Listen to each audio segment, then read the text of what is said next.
Hello friends, இன்றைக்கி மார்த்தாண்டம் ஸ்டைலில் ஒரு ஃபிஷ் மீல் சாப்பிட்லாமா? மார்த்தாண்டம் ஸ்டைல்னா இந்த பிக் ரைஸ் இல்லாமல் எப்படி? ஸோ பிக் ரைஸ், ஒரு கிழங்கு மயக்கினது, ஒரு பொரியல், ஒரு மசியல் அண்ட் அச்சாறு கொடுத்துருந்தாங்க.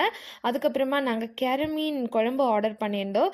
கேரமீன் பற்றி சொல்லணுன்னா இது ரொம்ப டெலிஷியஸ் அண்ட் ஹெல்த்தியான ஃபிஷ்ஷும் கூட.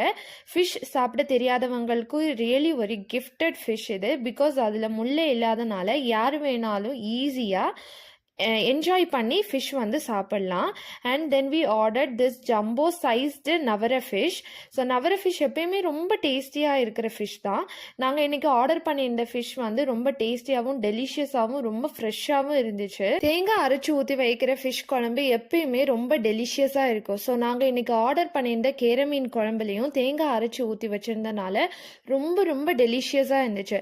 நீங்களும் இந்த மாதிரி கன்னியாகுமரி வந்தீங்கன்னா மார்த்தாண்டம் விசிட் பண்ணி கண்டிப்பாக இந்த ஃபிஷ் மீல்ஸ் ஒன்ஸாவது நீங்கள் ட்ரை பண்ணி பார்க்கணும்.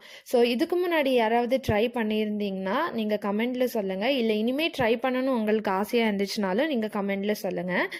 இருக்கிறதுலே ரொம்ப டேஸ்டியஸ்டான ஃபிஷ் கன்னியாகுமரி சீலேருந்து தான் கிடைக்கும். ஸோ அந்த கன்னியாகுமரி சீல இருக்கக்கூடிய ஃபிஷ்ஷை மார்த்தாண்டம் ஸ்டைல் கிரேவி வச்சு சாப்பிடும்போது இன்னும் ரொம்ப டேஸ்டியாக இருக்கும். லாஸ்ட்டாக மீல்ஸ் சாப்பிட்டு முடிச்சதுக்கப்புறம் இந்த மாதிரி மோரை கையில் ஊற்றி உறிஞ்சு குடிக்கிறதே ஒரு தனி ஃபுல்ஃபில்னஸ் கொடுக்கும். அண்ட் இப்படி குடித்தோன்னா மீல்ஸே கம்ப்ளீட் ஆன மாதிரி ஒரு ஃபீல் கிடைக்கும். இந்த வீடியோ உங்களுக்கு பிடிச்சிருந்ததுன்னா லைக் அண்ட் ஷேர் பண்ணுங்கள்.